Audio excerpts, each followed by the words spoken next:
Hello and welcome to smart IAS foundation. आज date है 25 of November and we are going to discuss pre secure. कौन कौन सा topic हम लोग कवर करेंगे वो एक बार आप ध्यान से देख लो। जो टॉपिक हम लोग कवर करने वाले हैं उसमें से पहला है ताइवान स्ट्रेट के बारे में, दूसरा है हमारा कैस्पियन सी के बारे में, तीसरा है साउथ चाइना सी के बारे में, चौथा है लेक बैकाल के बारे में और पांचवा है हॉर्न ऑफ अफ्रीका के बारे में। तो ये 5 टॉपिक हम लोग कवर करने वाले हैं। मैंने आपको पिछले क्लासेस में प्रॉमिस किया था कि हम थीम बेस्ड क्वेश्चन को प्रैक्टिस करेंगे। थीम बेस्ड का मतलब क्या हो गया कि एक पर्टिकुलर डे हमने उठाया प्लेसेस इन न्यूज। तो आज हमने कौन सा थीम उठाया है? प्लेसेस इन न्यूज का थीम उठाया है और हम लोग वो सारे प्लेसेस जो पिछले साल भर, पिछले 1 साल 6 महीने में न्यूज में थे, हम उनको कवर कर रहे हैं। एग्जाम में आने की प्रोबेबिलिटी इनकी बहुत हाई है। तो टॉपिक्स कौन कौन से हैं? ताइवान स्ट्रेट है, कैस्पियन सी, साउथ चाइना सी, लेक बैकाल और हॉर्न ऑफ अफ्रीका। ये हमारा सीरीज कौन सा है? प्री सिक्योर का सीरीज है। और प्री सिक्योर के सीरीज में हम लोग क्या करते हैं? प्रीलिम्स स्पेसिफिक जो करंट अफेयर्स होते हैं उसके एमसीक्यूज को सॉल्व करते हैं। सबसे पहले अपन वापस से स्टार्ट करते हैं अपने रिवीजन क्वेश्चन वाले। जो पहला क्वेश्चन है उसमें कहा जा रहा है कंसीडर द फॉलोइंग स्टेटमेंट। आपको 4 स्टेटमेंट दिया हुआ है, बोर्ड हैंग कर गया है हमेशा की तरह। पहला स्टेटमेंट क्या है? पहला स्टेटमेंट आपको G20 के बारे में पूछ रहा है। दूसरा स्टेटमेंट भी आपसे G20 की जो समिट होने वाली है 2025 में उसका प्लेस पूछ रहा है। तीसरा स्टेटमेंट आपसे पूछ रहा है कि जो इसके डिसीजंस होते हैं वो डिसीजंस कहते हैं। और चौथा आपसे क्या पूछ रहे हैं? जो 2024 में इस साल का जो G20 का थीम है उसके बारे में आपसे क्वेश्चन पूछ रहा है। और यहाँ पे दिया क्या हुआ है? Correct answer. तो आपको ये आंसर इसका बताना है कमेंट में कि इसका क्या आंसर होगा।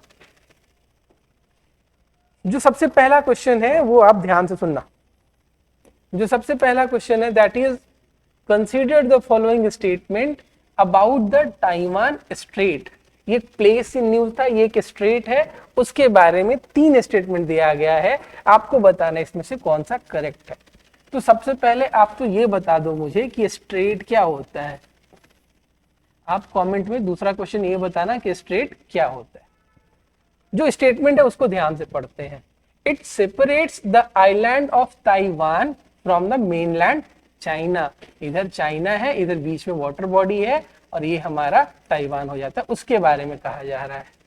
दूसरा क्या है? It connects East China Sea and South China Sea. ठीक है। Third question, it has been in news due to frequent military drills conducted by China near the strait. अब चाइना क्लेम करता है कि ताइवान उसका है। ठीक है, तो कंप्लीट कंट्रोल किसका होना चाहिए? चाइना को होना चाहिए। ये चाइना ऐसा बिलीव करता है। दोनों के सिस्टम ऑफ गवर्नमेंट में बहुत डिफरेंस है, बट चाइना अपनी मनमानी करने की कोशिश करता है। और कई बार ताइवान पे प्रेशर क्रिएट करने के लिए इस रीजन में बहुत से मिलिट्री ड्रिल्स वगैरह भी होते हैं, इसीलिए ये हमेशा न्यूज में रहता है। मतलब this strait is a disputed region. Disputed region का मतलब ये मत सोचना कि कंट्रोल को लेकर डिस्प्यूट है। झगड़ा हो सकता है किसी किसी बीच में, चाइना और ताइवान के बीच में, इसीलिए स्ट्रेट न्यूज में था। आपको जो करेक्ट स्टेटमेंट है उसके बारे में बताना है। तो पहला वाला स्टेटमेंट बिल्कुल सही है कि ताइवान को और चाइना को ये स्ट्रेट सेपरेट करती है। दूसरा स्टेटमेंट भी सही है कि जो 2 सी को कनेक्ट करता है उसमें एक ईस्ट चाइना सी है और दूसरा कौन सा है? साउथ चाइना सी है। तीसरा स्टेटमेंट भी मैंने आपको एक्सप्लेन किया, वो सही है। अब ताइवान स्ट्रेट का लोकेशन अगर आप देखोगे तो ईस्ट एशिया में ये आता है। जो इसका विड्थ है दैट इज अराउंड 180 किलोमीटर और स्ट्रेटेजिक इंपॉर्टेंट हो जाता है। और बहुत से जो सिटीज वगैरह हैं, जैसे ताइपे का नाम सुना होगा, ये सारी सिटीज यहाँ पे लोकेटेड वगैरह हैं।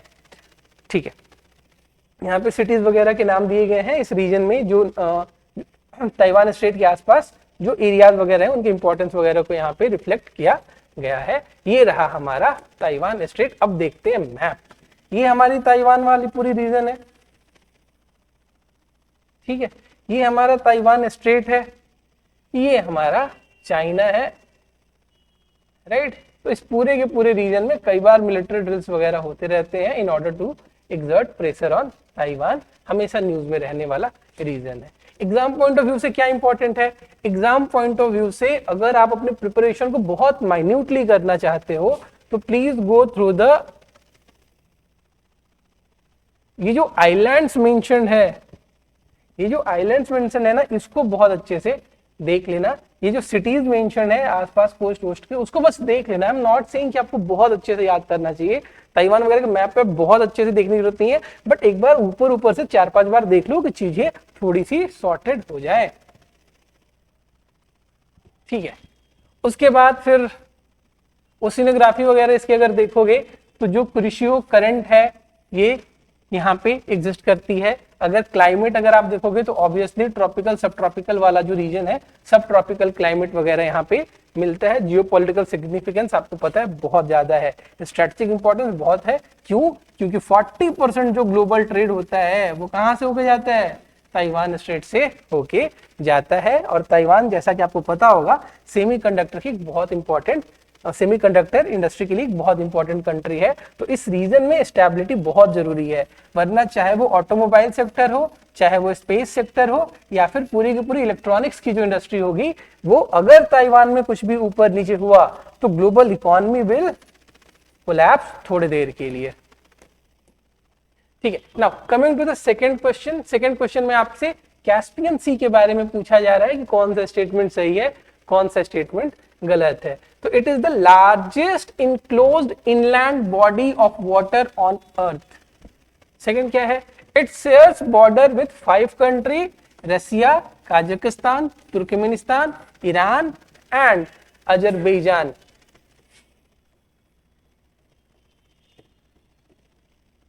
Then it has no natural outflow to any ocean or sea. Obviously inland होगा तो कैसे कोई आउटलेट होगा?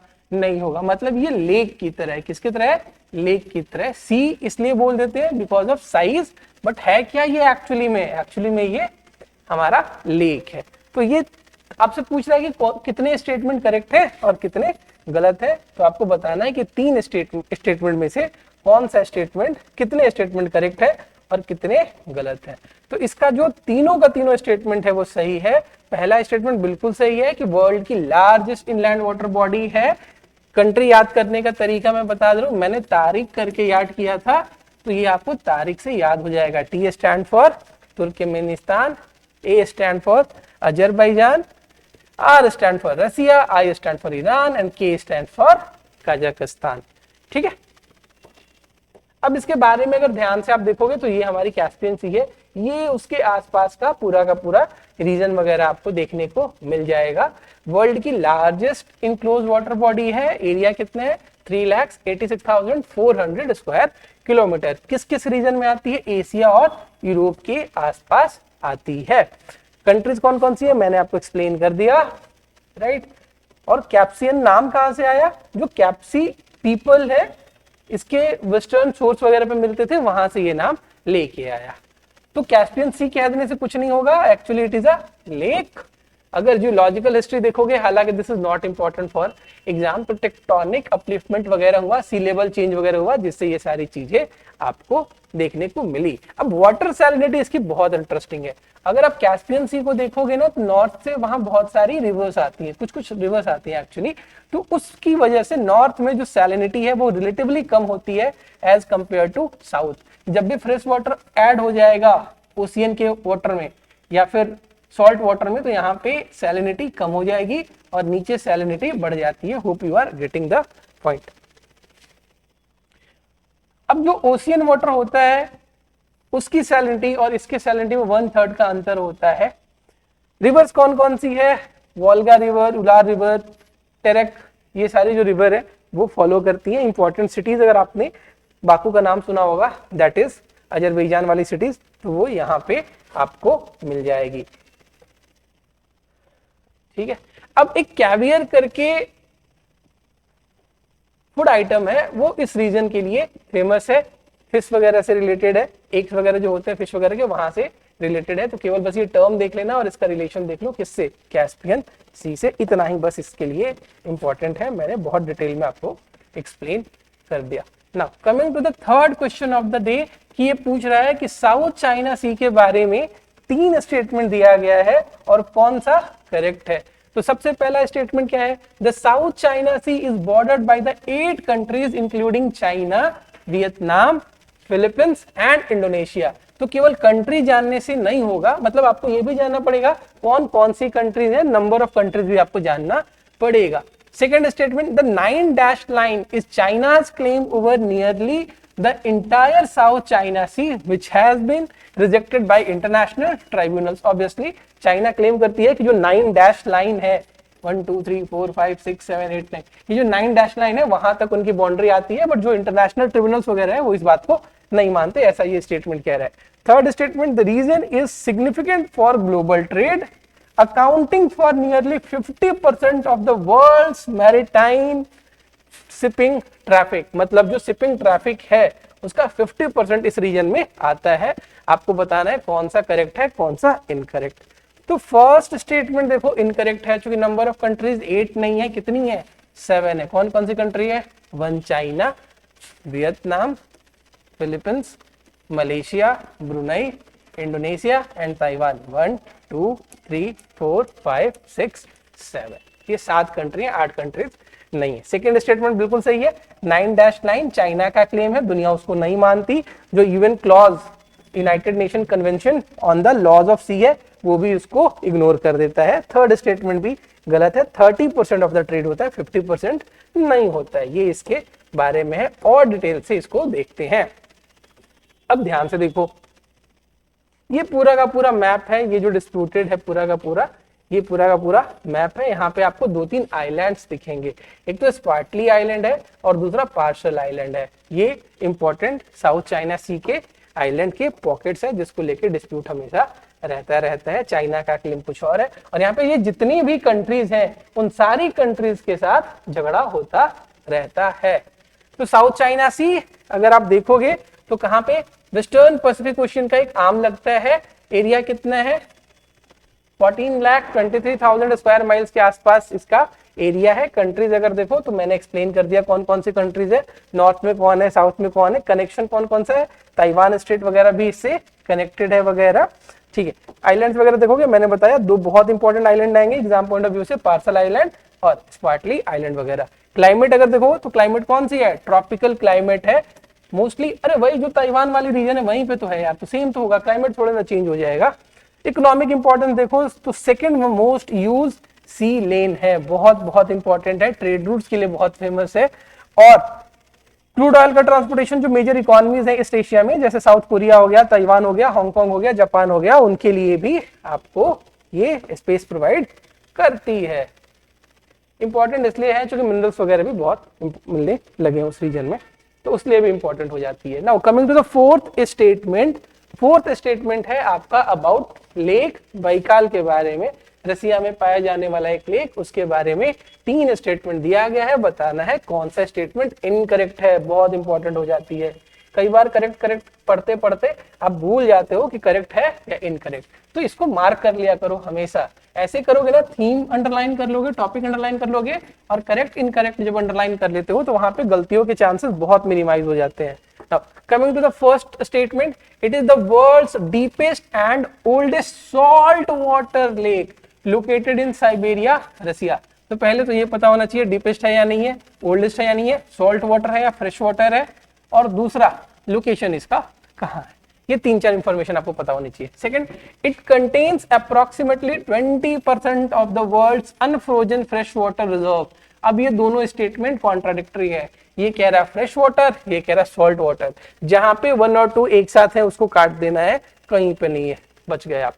Third, the lake is a part of tectonic rift system and is a UNESCO world heritage site. इसमें से बताइए गलत कौन सा है। अब हम लोग इसको डिस्कस करते हैं। फर्स्ट स्टेटमेंट गलत है बेटा, क्यों गलत है, क्योंकि ये फ्रेश वाटर लेक है, सॉल्ट वाटर लेक नहीं है। सेकंड स्टेटमेंट बिल्कुल सही है, 20% लेके बैठा हुआ है। थर्ड वाला स्टेटमेंट भी आपका सही है कि टेक्टोनिक रिफ्ट सिस्टम वगैरह की वजह से ये बना था, और 1996 में इसको क्या डिक्लेयर कर दिया गया, as a world heritage site हमने डिक्लेयर कर दिया। ये रहा हमारा लेक बैकाल, राइट। तो ये इतनी खूबसूरत सी रिवर है। रसिया के पास बहुत से नेचुरल रिसोर्सेज है, उसमें फ्रेश वाटर रिसोर्सेज भी अच्छे खासे हैं, और अब तो यूक्रेन वगैरह रीजन में इंगेज होने के बाद इसको सी का एक्सेस वगैरह भी मिल गया है। पहले क्या होता था, रसिया में ऊपर अंटार्कटिका वाला जो रीजन था, आर्टिक वाला जो रीजन था उसकी वजह से फ्रोजन रहता था, तो पोर्ट्स वगैरह मिलने में उसको दिक्कत होती थी। अब तो खैर क्लाइमेट चेंज की वजह से वहां पे भी सी लेवल जो है, वहां पे भी जो फ्रोजन आइस हैं वो कम होते जा रहे हैं, पिघलते जा रहे हैं, तो नेचुरल पोर्ट्स वगैरह भी वहां पे खुल जाएंगे कुछ टाइम बाद। खैर ये बहुत अच्छी बात तो नहीं है एक्चुअली। तो चलो लेक बाइकाल के बारे में हम लोग देख लें कि इसका लोकेशन कहाँ से है। ये लोकेटेड है, 3-4 इंफॉर्मेशन बहुत इंपॉर्टेंट है। साइबेरिया इंपॉर्टेंट है, और डेप्थ वगैरह आपको ये डेटा याद करने की जरूरत नहीं है, ये बिल्कुल आपसे नहीं पूछेगा। नेचर याद कर लेना कि फ्रेश वाटर लेक है, ऑब्वियसली अब तक तो आपको पता चल गया होगा। बना कैसे था, टेक्टोनिक रिफ्ट सिस्टम से, ठीक है। 1996 में हमने इसको क्या दे दिया, यूनेस्को का वर्ल्ड हेरिटेज साइट दे दिया। क्लाइमेट कैसी है, हार्श कॉन्टिनेंटल क्लाइमेट है। आपको बताना है कि सर इसके फीचर्स क्या क्या है, जरूरी नहीं है। कॉन्टिनेंट में पाए जाने वाले जो एक्सट्रीम वेदर कंडीशन है, स्पेशली कोल्ड, उसको इसमें बोल देते हैं। तो समर का सीजन कैसा होगा, शॉर्ट होगा, और विंटर बहुत प्रोलॉन्ग्ड होता है, और डिग्री बहुत कम हो जाती है, टेम्परेचर बहुत कम हो जाता है। इंपॉर्टेंट है टूरिस्ट वगैरह के लिए भी, ऑब्वियसली लेक्स वगैरह तो वैसे भी टूरिस्ट के प्लेसेस वगैरह होते ही हैं। Now coming to the last question of the day, consider the following statement about Horn of Africa. 3 statement दिया गया है, पूछा जा रहा है करेक्ट कौन सा है। कौन कौन सी कंट्री है, Somalia, Ethiopia, Eritrea, Djibouti. It is bordered by Red Sea to the north and Gulf of Aden to the east. पूरा मैप बेस्ड क्वेश्चन है। तीसरा, the region is frequently affected by geopolitical tension, drought, food insecurity. इसके बारे में आपको बताना है कौन सा करेक्ट है, कौन सा करेक्ट नहीं।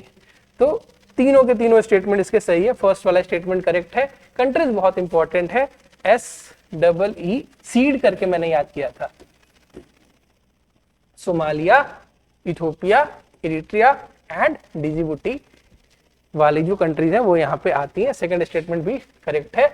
नॉर्थ में रेड सी है, और गल्फ ऑफ अडीन कहाँ पड़ती है, ईस्ट में पड़ती है। मैप में आपको दिखाऊंगा। थर्ड वाला स्टेटमेंट भी बिल्कुल करेक्ट है, कॉन्फ्लिक्ट जोन हो जाता है। ये रहा हमारा हॉर्न ऑफ अफ्रीका वाला रीजन, ठीक है। ये तो इधर गल्फ ऑफ अडीन और इधर आपकी सी वगैरह दिखाई दे रही है। हॉर्न ऑफ अफ्रीका के बारे में हमने सब कुछ डिस्कस कर लिया। तो ये थी हमारी प्री-सिक्योर। छोटा सा इंफॉर्मेशन ये है कि जो प्रीलिम्स आपका पास आ चुका है, तो if you want to join the crash courses तो आप आ सकते हो, कंप्लीटली योर चॉइस। थोड़ा स्ट्रक्चर्ड कोर्स होगा, ऐसा नहीं है कि प्रीलिम्स खुद से नहीं निकल सकता, निकल सकता है, but at the same time अगर मेंटरशिप होती है तो पूरे 3 महीने में प्रिपरेशन में थोड़ी सी एक डिसिप्लिन अप्रोच रहता है। तो ये छोटा सा इंफॉर्मेशन था आपके साथ। टेस्ट सीरीज वगैरह बहुत इंपॉर्टेंट है, तो टेस्ट करना पड़ेगा आपको सॉल्व, अच्छे से टेस्ट सॉल्व करना और अच्छा टेस्ट सॉल्व करना, दोनों चीज इंपॉर्टेंट है। क्वालिटी ऑफ टेस्ट भी अच्छी होनी चाहिए, और आपको टेस्ट सीरीज सॉल्व भी करना पड़ेगा। एमसीक्यूज वगैरह हम लोग सॉल्व कर ही रहे हैं। आई होप कि आपको इस सीरीज में बहुत सा हेल्प भी मिल रहा होगा। एट द सेम टाइम आपको जो होमवर्क मिल रहे हैं, उन होमवर्क्स को बहुत बहुत बहुत अच्छे से करना, उससे बहुत से क्वेश्चन निकल के आएंगे, ठीक है। यू विल फील ब्लेस्ड जब एग्जाम आपके साथ होगा, तो आपको बहुत अच्छा लगेगा, राइट। ऑन दिस नोट आज का प्री-सिक्योर खत्म हुआ। अपन मिलेंगे 26th ऑफ प्री-सिक्योर के साथ कल। Thanks for listening, thank you.